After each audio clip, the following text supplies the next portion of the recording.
assistant director of the Oregon Screams Horror Film Festival, the fall 2022 season of which will be screening on October 22nd at the Sunshine Mill Winery and Drive-In Theater in the Dalles, Oregon.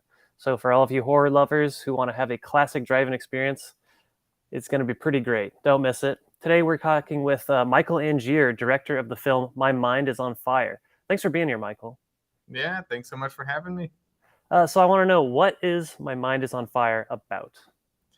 Well, the simple synopsis is My Mind is on Fire is about a young woman alone at her house over at the course of a weekend. It takes place over about 3 days. And she's just having a melancholy yet peaceful time until a mysterious object appears in her garden, and things kind of take a weird turn from there. Okay, that sounds very intriguing. What kind of inspirations do you have behind this film?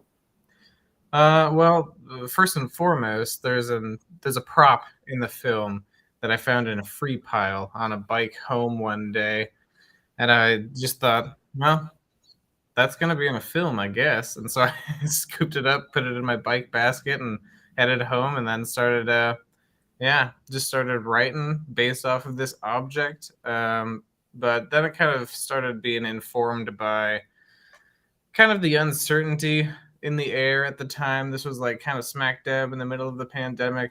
My fiance and I had moved into a 33-foot long trailer, and the smoke at that time was like Yeah. overtaking Oregon. It was super Yep. thick. There's no getting away from it for us. We would just go into a trailer and still be surrounded by smoke. So it was kind of a weird time. And so there's a lot of kind of deeper anxieties infused into the film. Absolutely. Yeah. Yeah, well, I mean, it's good that you could harness that for creative means. I remember that time with great terror, the red skies and just the smoke filling Mm, everywhere, waking up, coughing. So it yeah, sounds like you found the very object that is portrayed in your film. I did. So it's like your experience writing this and coming up with this is kind of mirroring the experience of the main character. You find this object and you're kind of thrust in a world of turmoil. Yeah. Oh, yeah. Well, what kind of challenges did that bring? Making something that was kind of mystical and also trying to evoke your own experience. Mm-hmm. Uh, well, it was actually one of the simplest times I've ever had writing a script. I think it's because Really? I was unaware of the fact that I was being so informed by internal anxieties, and also just kind of like this I don't know, this admiration for like the mysterious, the surreal. I remember like sitting. There's a moment in the film when uh, our main character is just sitting at the dining room table, and then she hears her name spoken very quietly in a silent household, and she kind of has this moment of like, did I hear something? And I kind of forced that moment upon myself while I was sitting there at my dining room table in my trailer, kind of sitting there like, what if that happened? That'd be pretty spooky. So I just kind of threw it in there, and then it trailed along. And honestly, one of the hardest parts for me in kind of making the film was the fact that I had so deeply written it from my own perspective in my trailer, but I didn't want to shoot it at my trailer. Hmm. But I was like, this is exactly where they would be. Right. So that was kind of a weird one, just adapting it to a different location, but where we found was perfect. It worked out great. So yeah. Awesome. Well, it does sound like you had an interesting experience writing this, getting into the head of the character, and really stemming it on certain experience that you could picture you had. Did you learn anything from this process, creating this film? Um, it's kind of a retrospective learning moment because since the creation of the film, I've been working in commercial marketing, Hmm. and I've been learning a ton about, I mean, just good audio, good lighting, good this, good that, like all sorts of stuff. Just because I'm doing it all the time, it's Totally. not always quite as like interesting as like narrative work, but I think that's kind of what I learned is the fact that you can have 10 to 15 lights on set, but you might only actually want to use two of those because if For sure. sometimes it's better to be a little simpler. And I think Right. just kind of how it turned out was how I wanted it to turn out. So that's cool. Well, it's nice that you're having ideas of how to move your experience in commercial work into creative work as well. Do you have any other creative projects cooking right now?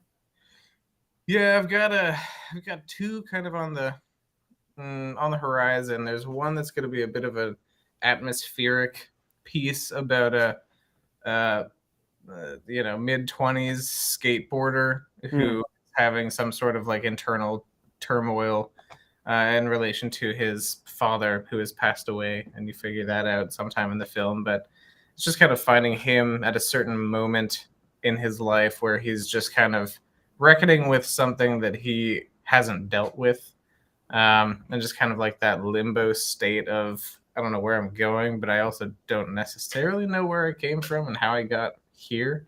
So Totally. there's that guy. That one's gonna be fun. I'm gonna kind of tap into some the nostalgia with the skateboarding because I grew up as a skateboarder. I was Oh, like, totally. this is gonna be my future. I'm gonna get sponsored. I'm gonna be a skater forever. Skate or die, you know? The dream of youth. Yeah. So that's gonna be a fun one. It's just gonna be nice and stylistic. Another just film to kind of stay sharp, but then it always turns into something way deeper. And Totally. I'm like, I start attaching all this meaning, and I'm like, wow, this is so incredible.